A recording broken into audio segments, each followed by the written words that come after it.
necessary that any ceasefire be permanent, not temporary.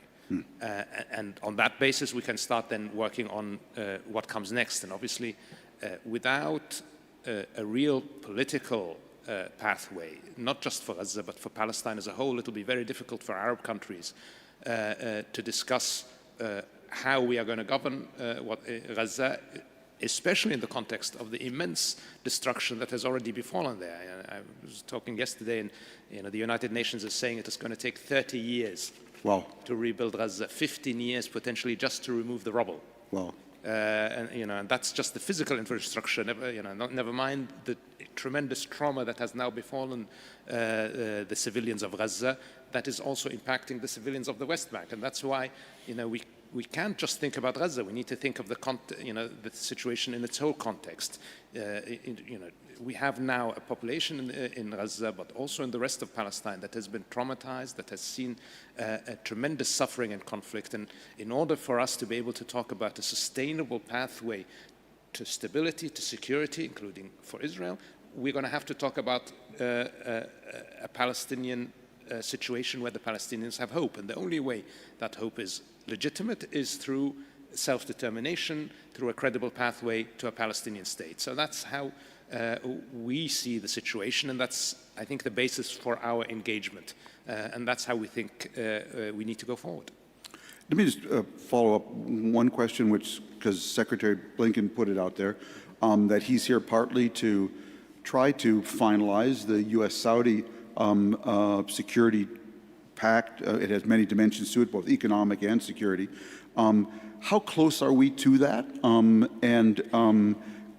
What are the issues that need to be resolved now? I think on the bilateral agreements between the Kingdom and the US, we are very, very close. Most of the work has already been done. We have the broad outlines of what we think needs to happen on the Palestinian front. Obviously, from our perspective, when we've coordinated this closely with the Palestinians, it needs to be truly a pathway to a Palestinian state. That's the language. I mean, a pathway to a Palestinian state. Credible, irreversible. Gotcha. That is the only way it's going to work. And how that's defined, how that looks, is, I think, the details we need to figure out. Great. Foreign Minister Safadi, again, what do you think the Arab states need to do, Israel, U.S., to get us to that ceasefire that the Foreign Minister has talked about? Thank you, Tom. I would echo what my friend has just said. I mean, we've got the urgent, the immediate, and we've got the longer term. The urgent, the immediate, is to stop the aggression in Gaza, to stop the killing, to stop the destruction of the whole community, 0.3 million people who've been bombed out of any kind of semblance of life, and then to move forward on a path that will ensure that none of us in the region will have to live the horrors, not just of the killing of Israeli civilians on October 7, but also the killing of 34,000 Palestinians since October 7. I think that is the priority. Obviously, we have the humanitarian catastrophe which we have to face. That catastrophe is deepening. Children are dying from hunger and starvation. But going forward, I think we need to have that transformative move, Tom. We cannot go back to the modus operandi pre-October 7, where everybody's paying lip service to a longer solution and nobody's doing anything that is realistic, that is impactful, to stop all the measures that are undermining the two-state solution and therefore denying the peoples of the region, Israelis, Palestinians, all of us, the right to live in peace and security. We in the Arab world have been consistent. You know better than anybody else the Arab Initiative of 2002, which offers full peace and acceptance and security guarantees to Israel in return for ending the occupation, and all of us move on with our lives. You know that Israel has not looked at that, and now we're reiterating where we were. We as Arab countries, we have a plan. We know what we want. We want peace on the basis of the two-state solution. We have a plan on how to get there. I think what's missing is what Israel needs to do and what the international community needs to do. What Israel needs to do is to come out clear and say that it commits to that just and lasting peace, and to go over fallacies, get over fallacies that it can parachute over the Palestinian issue to have regional peace. The challenge that we have is that we don't have a partner in Israel now. You have a the most radical government in the history of Israel, run by a prime minister who's driven by an ideology that does not believe in the two-state solution. And let's remember, this is not something new. Remember, after Rabin signed the Oslo talks, the current prime minister of Israel was out there with demonstrators accusing the late Rabin of betraying Zionism, which to his constituents is betraying Israel. So that is the thing that we have. So Israel needs to agree to a path towards peace, agree to an endgame, a solution. And we all in the international community say that the two-state solution is the only path forward. Israel is saying no. It will not agree to that. Netanyahu has said publicly. And that brings me to the international community, which if all of the international community agrees that the only way to ensure peace, security for Palestinians and Israelis is the two-state solution, then what are we going to do about the party that blocks the realization of that solution, which, to be honest, is the Israeli government at this point? Do we allow Netanyahu to do the future of the region to more conflict and war and destruction, or do we do what it takes to force peace, recognize a Palestinian state, and work with us? And we're more than willing on a plan that will ensure the fulfillment of Palestinian rights and will also ensure the security for Israel. This is what's lacking. We hear a lot of political pronouncements in support of the two-state solution, but we see no real action that would stop settlements, for instance, which is death to the two-state solution. Number of settlers in 1993 when Oslo was signed was 200,000. Now it's 700,000. Last year saw the largest amount of land grabs and settlements. So that we need to face reality, and we need to accept that the status quo is untenable, that we cannot go to the modus operandi pre-October 7. And if we want to ensure a future of peace for the region, we have to make that big move out of the space of radicalism and violence, create our own space of peace, and work in accordance with a plan. And you will find all of us in the region ready to do the heavy lifting. But we need the world to face what will the world do if Netanyahu continues to block that prospect for peace. What will we do if Netanyahu continues to take us towards the region, towards regional war? And will he face consequences? And I just want to close with one sentence, if I may. Netanyahu says he wants to achieve complete victory for Israel. Reality is, strategically, he achieved nothing but complete defeat for Israel. Because if you look at what's happening in the world, look where Israel's standing is, look where all of us are, he is losing, and he is making Israel a pariah. And how is that good for the future of the Israelis and the Palestinians and the whole region? Quick follow-up, which is there are actually two parties who are dead set against the Palestinian state. One is called Hamas, and the other is called this Israeli government. What should happen with Hamas? What do we do with Hamas? Look, again, I think what we're facing is too dangerous for us to mince our words. So we have to be very, very unequivocal about it. Hamas did not create the conflict. The conflict created Hamas. So basically, as I said before, Hamas is an idea. You're not going to bomb it out of existence, but you can offer an alternative. Offer peace, offer Palestinians the promise of a normal life as the rest of the world, sovereignty, independence, and then that will tell Hamas, or what Hamas advocates, is no longer relevant, it's no longer needed. And even on the hostages, and let me just be unequivocal, we all support the release of hostages, we all support the ongoing discussions and negotiations to get the hostages out. But the only time hostages were released was when there was a truce. So give an alternative, give Palestinian people hope, give them a future, and the raison d'etre for what Hamas advocates would no longer be there. And that applies to other elements in the region as well. So, and I have to bring Rafah because the narrative coming out from Israel now is that if you release the hostages, we will not attack Rafah. I think that's a very immoral argument that should not be made, because what that translates into is that I will go ahead and kill another 10,000 Palestinians until I get the hostages. And we want the hostages out, but turn the table, say, put a ceasefire on the table. And then all of us will have the argument to say to Hamas that, the ceasefire is there. If we don't release the hostages, there'll be more war and more Palestinians will be killed. So I think we just need to go back to the bottom line, to the fundamental, quintessential question is, what does Netanyahu want? And it's clear from everything we've seen that Netanyahu doesn't want peace, and that is dragging all of us into the mud, including the U.S., including all moderate forces in the region. Thank you. Foreign Secretary, Minister Shukri, Egypt now seems to be playing even a more important role in the hostage release talks, ceasefire hostage release talks. Could you first of all just bring us up to date where that stands? I've literally been watching the wires every hour, and I know Egypt's playing such an important role in that. And then address the wider question, but could you start there? Well, let me address the wider question first. Please. And in addition to what my distinguished colleagues have mentioned, I'd like to focus on what we all need to do. And what we all need to do is to make a clear, categorical commitment to our willingness to implement the creation of a Palestinian state, thereby resolving the Palestinian issue and breaking the cycle of violence that has existed over the last 75 years. And to take tangible measures to do so. There is the capacity, there are the mechanisms, there are the points of leverage that can fulfill that requirement. But it is the declaration, the categorical, not a path, not a process, but rather a very clear and determined commitment with implementation and policies that bring about the result. We have to end the status quo, and the status quo will not end except if there is this commitment from those who have the ability.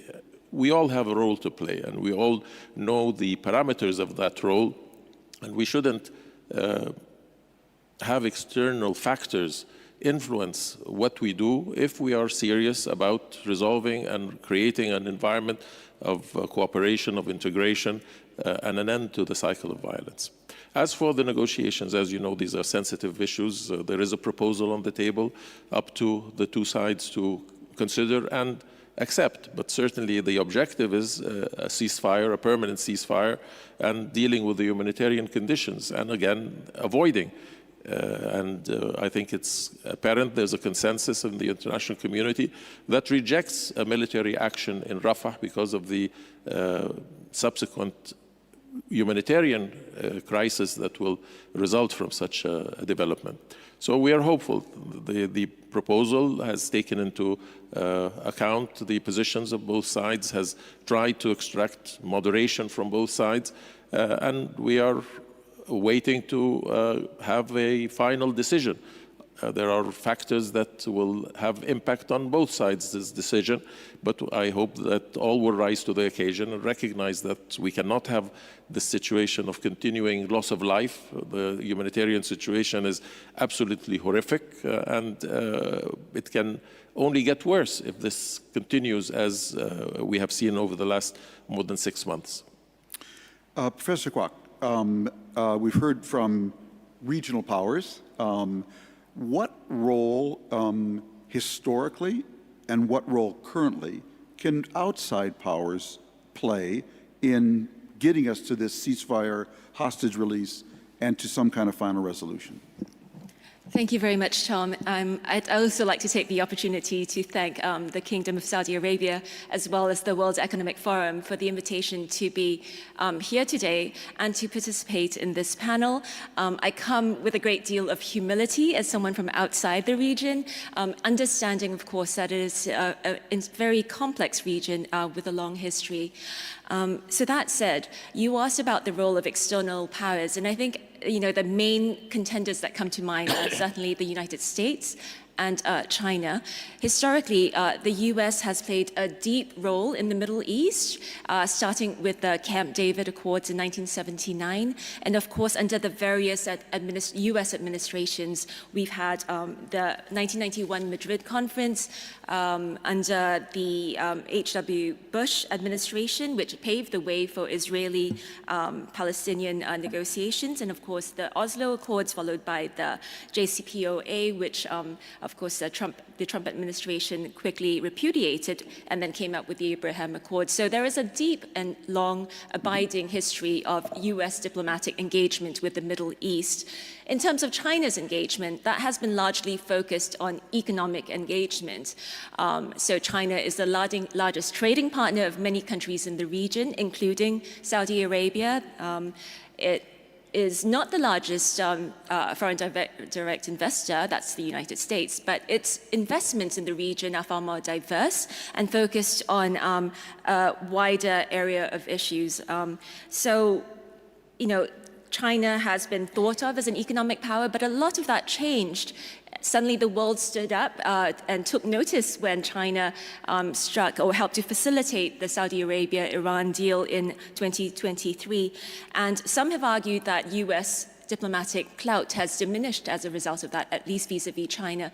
Be that as it may, US clout in the region, I think, remains unrivaled. It's the single most important security player in the region. And I think it's quite clear, I think, what the United States can do, you know, very simply to stop hostilities in the short term at least, and that is to stop giving Israel unconditional support, which in turn gives the Israeli leadership very little incentive to heed US calls for restraint. And more specifically, the US should stop providing unconditional military support for Israel, which has taken place despite mounting civilian fatalities, despite the large-scale confiscation of land on the West Bank, and despite the bombing of Iran's consulate in Syria. All this clearly militates against reaching a solution.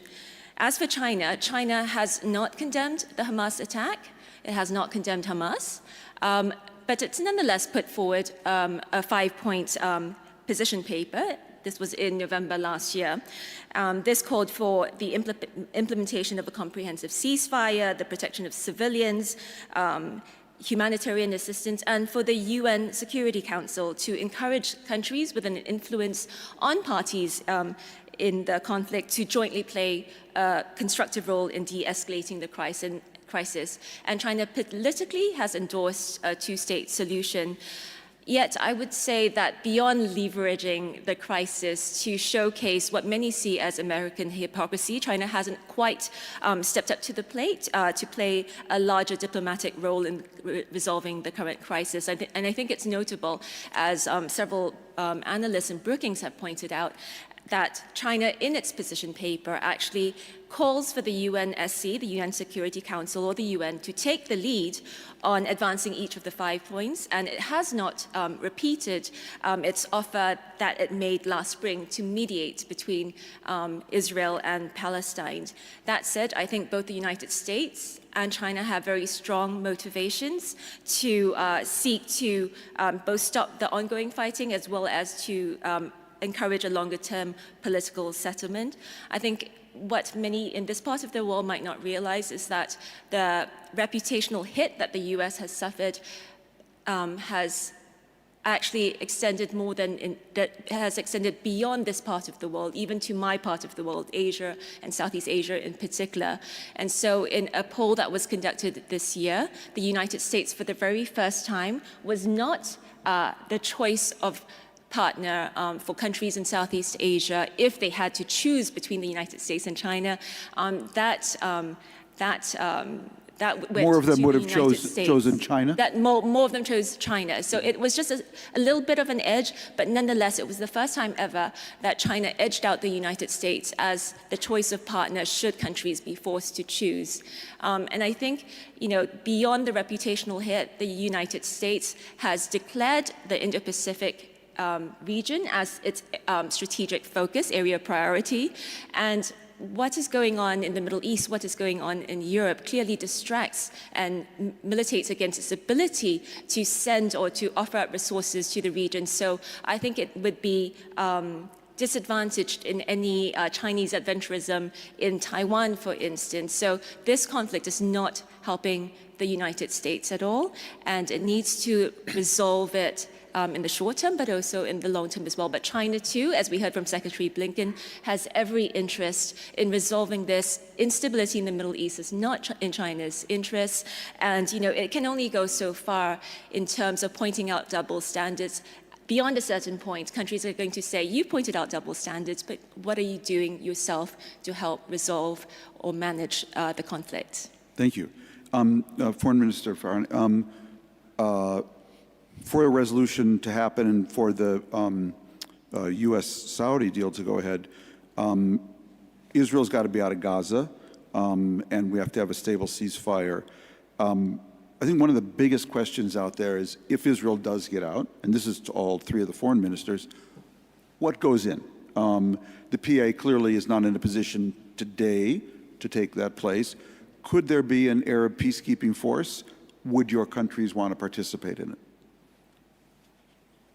I mean, the key question is under what parameters? Without clarity on those parameters, it's difficult to answer that question as a hypothetical. The Palestinian Authority has some capacity, but obviously that'll need to be supported. Yeah. What's going to be left? When is all of that goes into the question? But it's very difficult for us to engage on that without clarity on the other element, without clarity on the pathway to Palestinian statehood. Yeah. If there is clarity on that, it makes everything more tenable. It makes it more tenable. Practically, because that means that whoever does go in, whether it's an international force mandated by the UN, whether it's a mixed force of some countries that are willing to do it, whatever that force is, it will have the credibility to engage on the ground. There will not be the credibility for those spoilers who will call it an occupying force or anything like that, because it will be a force coming to implement stability, security, safety for the Palestinian people while they are preparing to finally achieve that goal of self-determination. That's entirely different from some type of security arrangement that is temporary with an unclear political horizon. So that's why we need to have that discussion in tandem. And as we have that discussion, we will have more clarity of who could possibly go in. For Mr. Safadi. Thank you. Again, I think we're aligned on this. I mean, first of all, we don't know what kind of Gaza we'll be dealing with. What role will Israel play in Gaza? Is it going to cut Gaza in the middle and occupy half of it? Is it going to maintain Israeli forces there and continue with security operations against Palestinians there? And we've got to remember, Gaza is simply destroyed. Gaza has collapsed.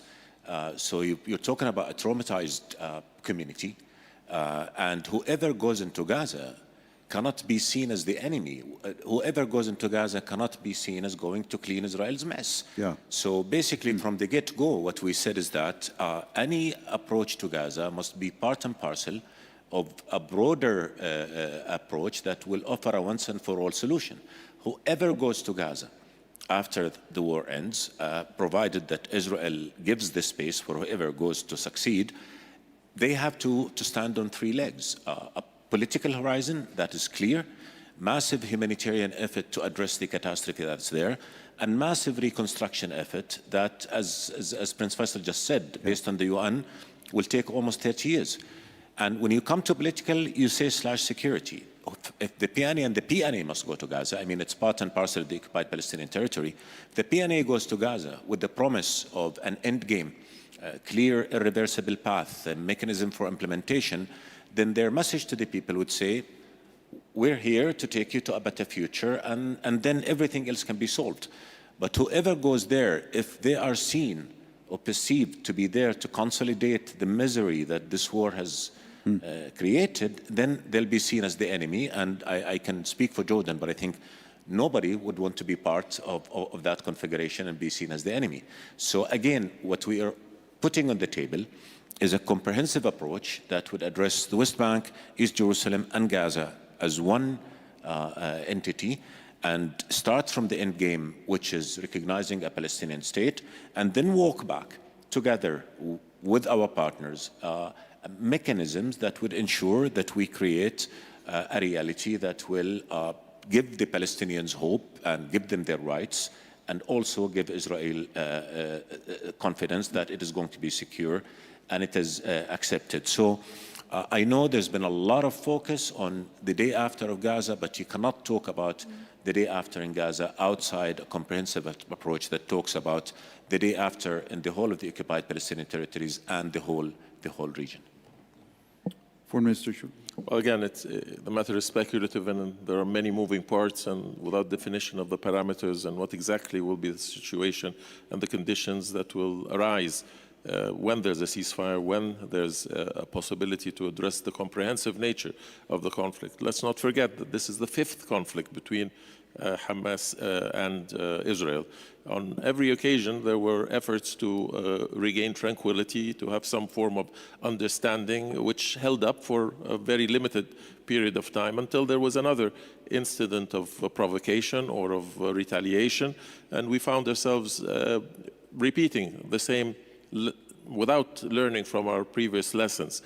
This, of course, is much graver in its consequences, in its dimensions, but we cannot approach it from the same perspective of dealing solely and exclusively with the conditions of Gaza, especially since we don't know the contours of what the Israeli decision will be, whether it will engage on a more comprehensive, more durable, more consistent position as reflected in the consensus of the international community. When you engage... on the issue of course, we're willing to play our role fully for whatever it takes, but that role and what we will expend in terms of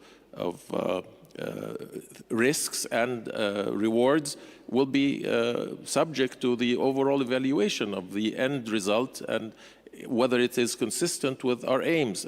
Our aims is the establishment of a Palestinian state and the end of the conflict. So without the, as my colleagues have mentioned, without the overall comprehensive horizon, I think it's premature to discuss at this current stage, and without what I started with, which is the determination and the commitment and the declaration of the most impactful members of the international community of their willingness to not only from a rhetoric perspective say that they are in favor of a comprehensive solutions, but are willing to undertake the tangible measures to bring it about. As I mentioned, we have the mechanisms, but is there the political will to utilize it? Is there the political will to bring the leverage necessary on all sides? And all sides will have to show moderation, show responsibility, and be willing. But if it is addressed from the ideological, radical perspective, then I think we are only doomed to fail. Well, you know, Egypt's had a lot of, obviously, experience with Gaza and with Hamas. I want to ask you that question I asked Foreign Minister Safadi, which is, what does, though, happen to Hamas, okay? I mean, do they melt away? Do they join the PLO? Do they accept Oslo? I mean, that's not a small question here. It's a legitimate question, but I think Minister Safadi has answered it. The justification of Hamas has continued to be the resistance to the occupation. If you detract that, if you provide the implementation of a two-state solution, and there have been declarations by some of the leadership of Hamas that they would relinquish the armed struggle if there was a clear commitment to establish a Palestinian state. But certainly the struggle, the actions would necessarily desist from resistance, and let us not forget that resistance of a people towards an occupying power is a principle enshrined in the Charter of the United Nations. So as long as there is an occupation, there will always be a justification for resisting that occupation within international law and within the full respect of international humanitarian law. So this is an evolutionary process, but again, we have to put in place the conditions for which Hamas becomes a partner in the process, a participant in the creation of the Palestinian state, and within the context of the constituents, which are the Palestinians. They have to define what role will Hamas undertake. Professor Kwok, let's take the other side of your perspective now. There's been a lot of global competition over this region. You referred to China mediating between Saudi Arabia and Iran, its relationship with Iran. The United States, our goal is obviously to get China's influence as much out of this region as possible. The countries in the region have tried to stay as neutral as possible in a lot of that. Talk about that dynamic to us. Well, I think it's fair to say that with increasing geopolitical competition, countries apart from the United States and China in all regions of the world have been facing an increasing pressure not to choose sides, not to have to pick the United States or China, to have, I guess, one's cake and eat it too. And the US and China have sought at various points to make clear that they're not actually forcing countries to choose sides. But if we look at, say, the debate around the 5G and what countries should be picking, I think that demonstrates the sort of pressures that are put to bear on countries regardless of what Talk about that in a little more China. specifics around Huawei and that debate. Yeah, exactly. Can you explain that? Just talk about it a little bit. Well, I think that kind of shows that, you know, when push comes to shove, there will have to be a decision that's made as much as you want to avoid as much as possible making a decision. But I think, you know, at least in my part of the world, countries have sought to carve out strategic space for itself in one of three main ways.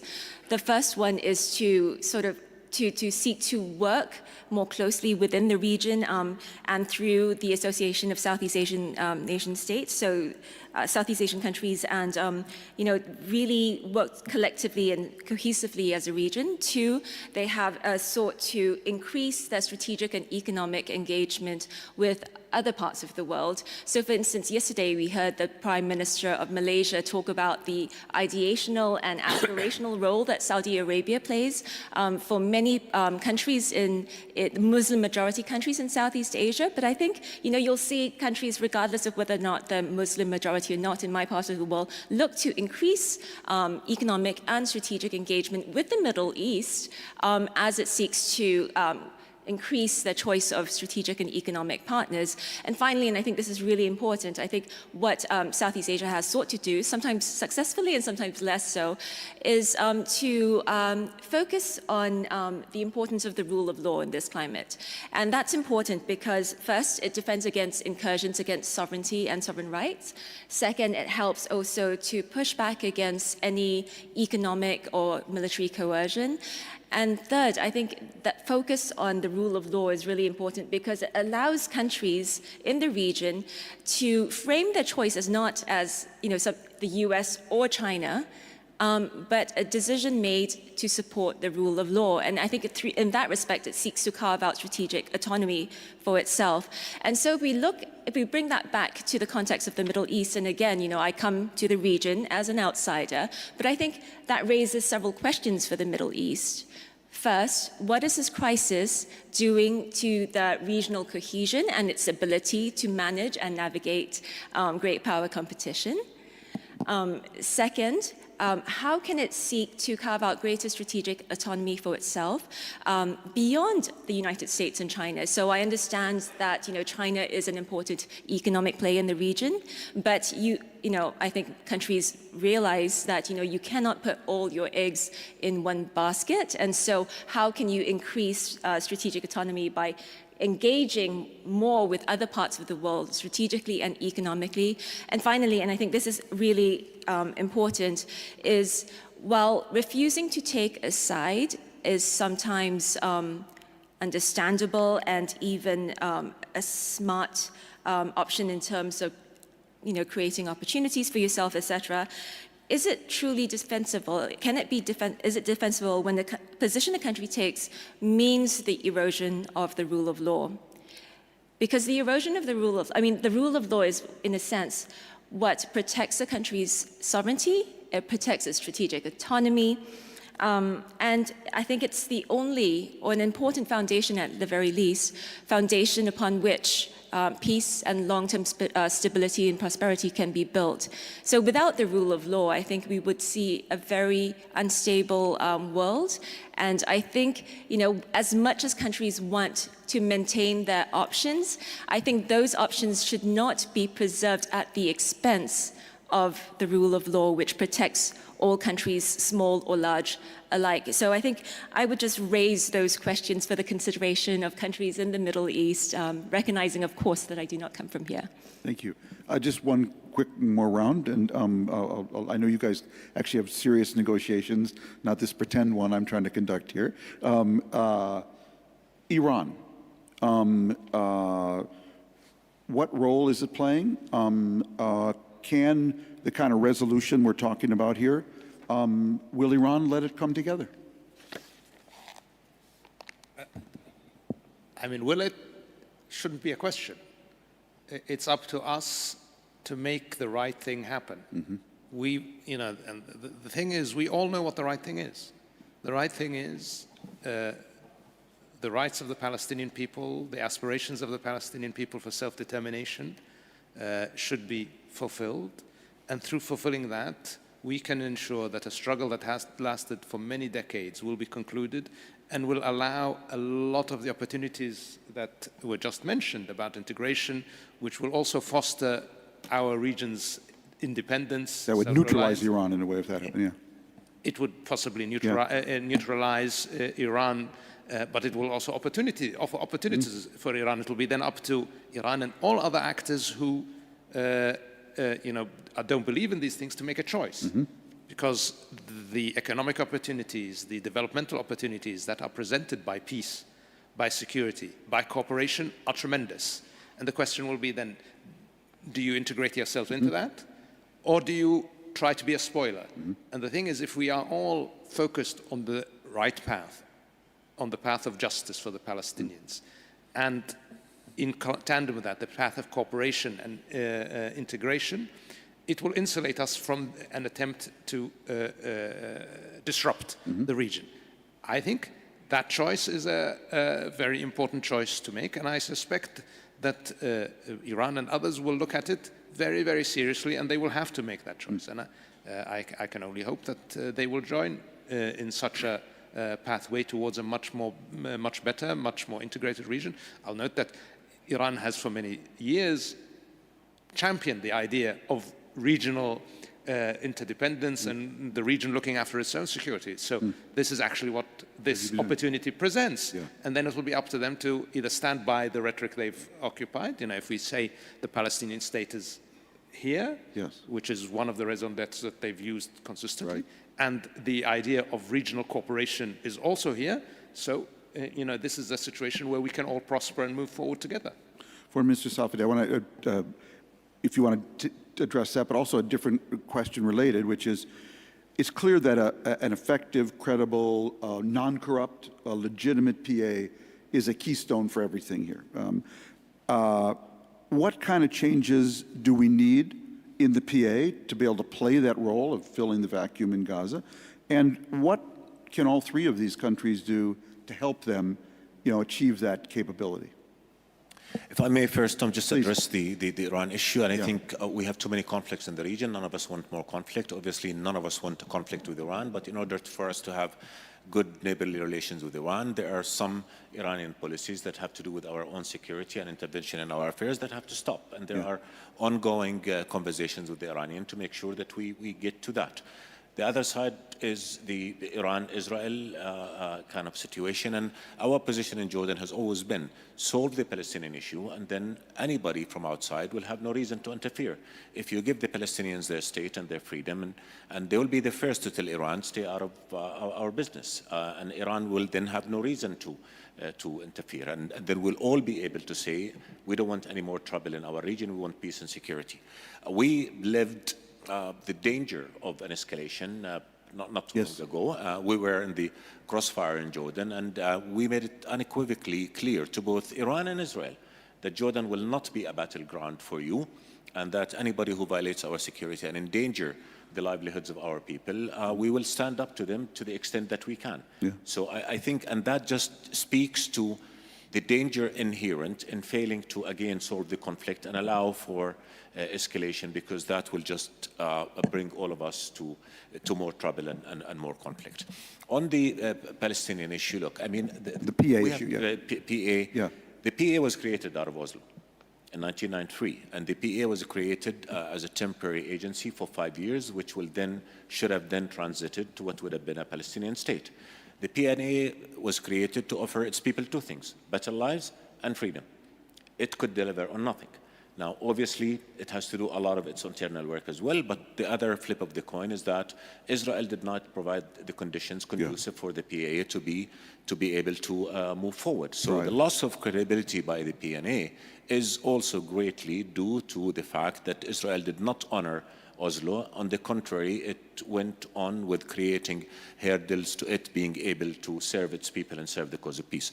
And just one example, Tom, I mean, both Sameh and I, Minister Shukri and I were in the room in February of last year when we started the Aqaba Sharm process. And we started the Aqaba Sharm process at the time with the hope of creating a pause of 6 months during which we'll have some confidence-building measures that would take us to engagement on political horizon.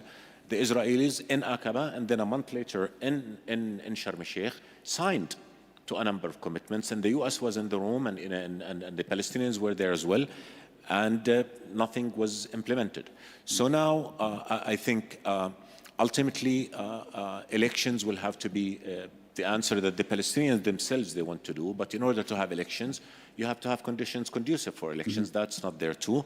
We have a new Palestinian government now, and we've been all of us engaging to see how we can help. And the new Palestinian government has asserted that it will be independent, transparent, that will ensure good governance system, and that must happen not just to convince the world, but to convince the Palestinians as well, and to be able to serve the Palestinians better. But if you bring the best government on earth, and you entrust it with running the affairs of the Palestinians on the West Bank now, in the current conditions where economy is suffocated, security operations into Palestinian cities and towns, settlement growth and settler terrorism, confiscation of land, no economic horizon, no political horizon, they're doomed to failure. So the challenge in all of us, and we're engaged in that conversation amongst ourselves, also with our partners in Europe and the United States, how do we enable the PA, and how do we enable an environment conducive for the success of the PA? Of course, when it comes to Gaza, it's a different beast. There are lots of other requirements that we touched upon that need to be there. But ultimately, everything's interconnected. We have to, again, go back to the drawing board. What is it that we want? We want a just and lasting and comprehensive peace. What is the path? I mean, what will achieve that peace? The two-state solution. Why are we not having the two-state solution? Because we have an Israeli government that says no to the two-state solution.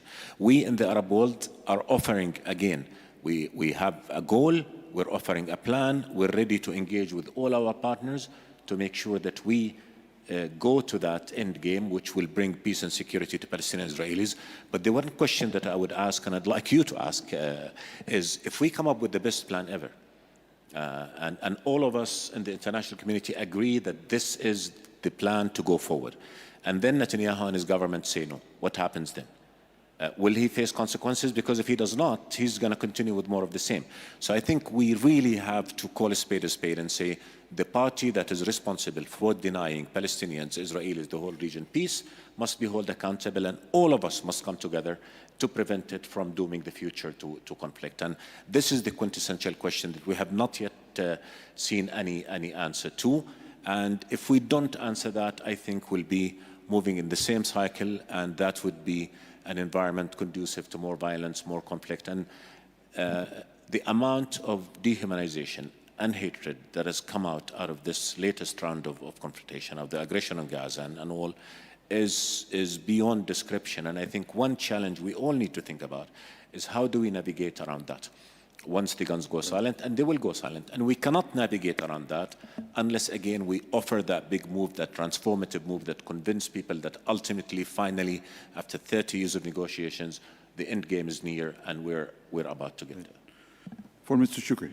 Well, on the issue of Iran, I think we have to look at the historical context of the region, a region that has been plagued since World War II with a great deal of turbulence, starting with the legacy of colonialism, subsequently the Palestinian issue, the rise of fundamentalism, the Islamic State and its effects, the policies of regime change, the 20-year presence of foreign forces in Iraq.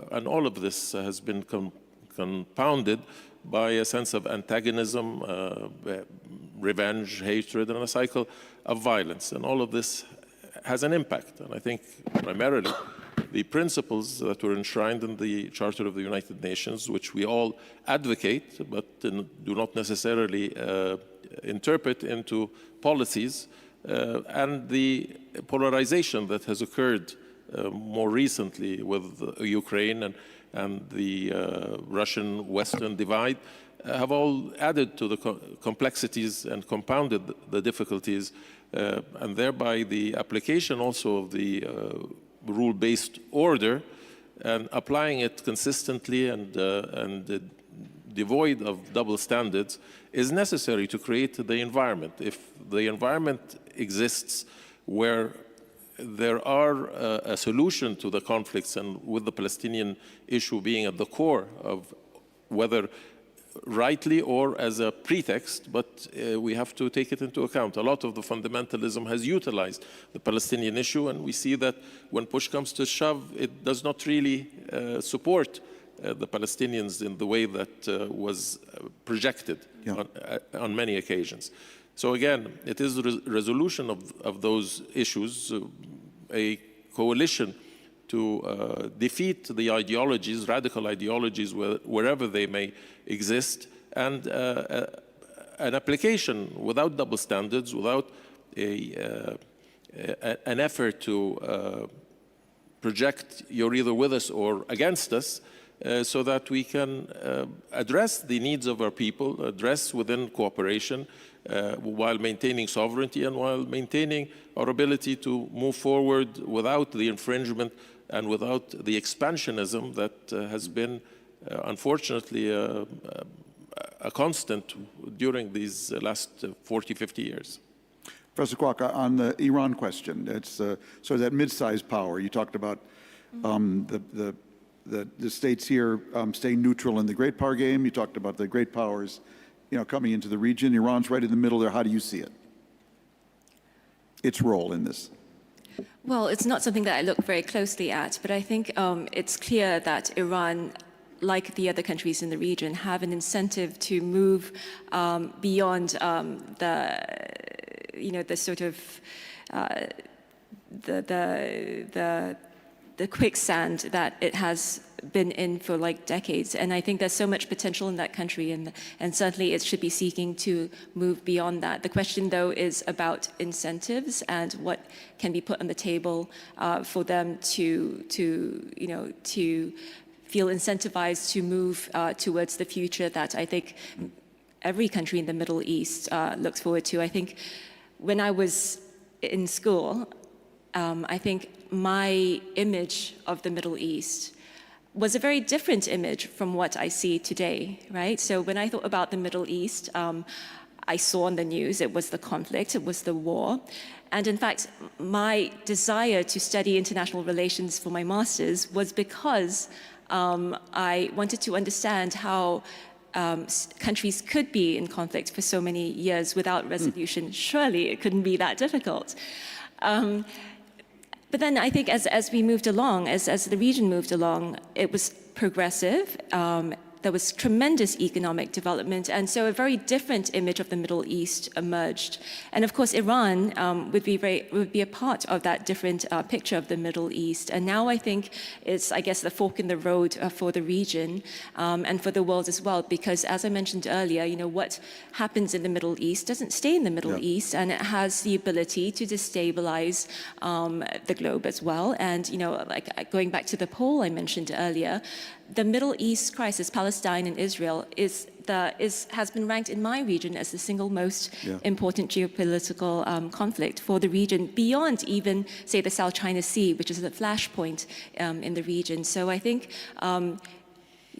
Iran should want what's best for the region because it's best for itself as well. Well, thank you. And I want to thank all our panelists. I have to excuse particularly the 3 foreign ministers. They actually have to go work on actually resolving this conflict right now. Thank all of you for being here, and thank you all for staying.